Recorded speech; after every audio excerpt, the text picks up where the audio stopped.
சீமான் வந்து ஒரு அழகன் அல்ல, சீமான் உருவம் வந்து எங்களுக்கு பெரியதல்ல. அதாவது இந்த நாம் தமிழர் கட்சிங்கிறது ஒரு அரசியல் கட்சி அல்ல.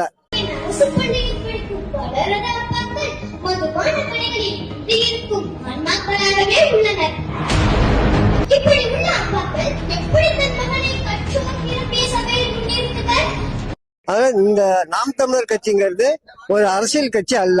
இது மக்களுக்கான அனைத்து உயிர்களுக்குமான அரசியல் கட்சி. அதனால இந்த கட்சி 2026ல அருமையா முன்னேறி படியேறி வரும். இவ்வளவு சிக்கல்கள் சொல்றீங்க. திமுக பெரிய கட்சிகளால செய்ய முடியாத நாம் தமிழர் கட்சி வந்து அப்படி செய்யும் நம்புறீங்க? நாம் தமிழர் நம்பணும்னா இந்த பேச்சை வந்து வேற எந்த கட்சியுமே பேசாது, பேசவும் இல்லை. உலக மக்களுக்கே தெரியும். இது அனைத்து உயிருக்குமானங்கிறப்ப இனம் மொழி எல்லாம் கடந்து இந்த இவருடைய பேச்சு, இந்த மனிதன் தான் இந்த மண்ணுக்கானதை பேசுறோம். வேற எந்த எனக்கு 60 வயசு ஆகுதுங்க. இந்த மனிதனை தவிர சீமான் வந்து ஒரு அழகன் அல்ல, சீமான் உருவம் வந்து எங்களுக்கு பெரியதல்ல. அவர் எனக்கு உறவுக்காரர் இல்ல, சொந்தக்காரும் அல்ல. அவரு பேச்சு மனித நியாயம், மண்ணுக்கும் மனிதனுக்குமான பேச்சு. அது எல்லா மனிதர்களுக்கும் பொருந்தும், அனைத்து உயிர்களுக்கும் பொருந்தும். இதை எவனுமே பேசல உலகத்துல. அவருடைய அரசியல் பேசுற சீமான 15 ஆண்டு காலமா மக்கள் தேர்ந்தெடுக்காம புறக்கணிக்கிறாங்க. அதுதான் அது என்னன்னு காரணம். இந்த 50 ஆண்டு காலமா மக்களுக்கு வேலை வாய்ப்பு இல்லாம போதை தான் அதிகம். 90%. ஒரு கிராமத்தை எடுத்துக்கிட்டா எங்க ஊர் கிராமத்துல 1500 ஓட்டு, 2000 ஓட்டு. என்ன எடுத்து நான் குடிக்கவே இல்லை. சின்ன வயசுல 60 வயசுல தண்ணி கடிக்கவே இல்லை, எந்த கெட்ட பழக்கமும் இல்லை. எடுத்துட்டா ஒரு 3 பேர் தான் இருப்போம் மொத்தமே.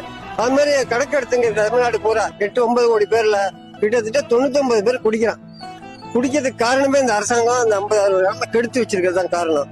இது எல்லாம் நம்மளுடைய மாமா மச்சான் எல்லாம் நம்ம சொந்தக்காரன் தான், இனத்துக்காரன் தான். ஏன் கெடுத்தான்னு கேட்டா அவன் சுயநலத்துக்கு செஞ்சாங்க. அது கடைசியில அவனுடைய தலைமுறையே கெட்டு போகுதுங்க தெரியல.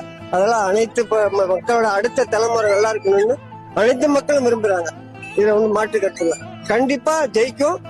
இவருடைய கருத்து இவர் மறைஞ்சா சொல்லியிருக்காரு, நான் இறந்து போன கூட என்னுடைய அரசியல என்னுடைய தலைமுறைகள் எடுத்து செய்யணும். எந்த தம்பி செய்வாங்க தங்கச்சி செய்வாங்க அப்படின்னு சொல்லிட்டு அதை விட ஒரு சிறந்த தலைமை எவனுமே கிடையாது.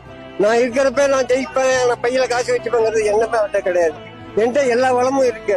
நான் வந்து பணமா இனமா படம் நடிக்க போனேன். பணம் நினைச்சா படம் கிடைக்கும்னு போனேன். ஆனா சிந்திச்சு பாக்குறப்ப ஒரு கூப்பிட்ட தூரத்துல 30 மைல் தொலைவுல ஒரு மக்களை லட்சக்கணக்கில் சாவடிக்கிறான். அது யாரா இருந்தா அந்த உயிரை என்ன கொள்றீங்கன்னு கேட்க இந்த உலக நாடுகளுக்கு தெம்பு இல்ல, திராணி இல்ல.